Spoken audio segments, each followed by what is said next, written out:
मारा ही गया है ना, एक हिंदू को मारा गया है ना, एक हिंदू को मारा गया है। तो मुझे बोलना है कि इतनी हिम्मत जाके नल बाजार और मोहम्मद अली रोड में दिखाओ ना।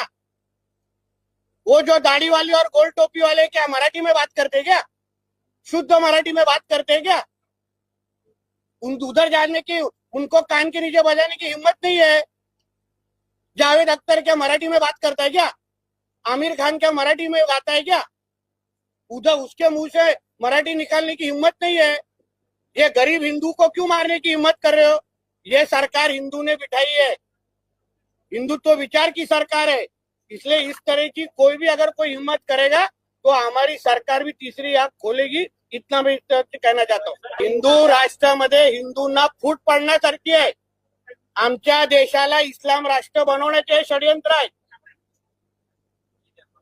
अहो, आमच्या हिंदूंची जनसंख्या मुंबईमध्ये कमी करण्याचे प्रयत्न होत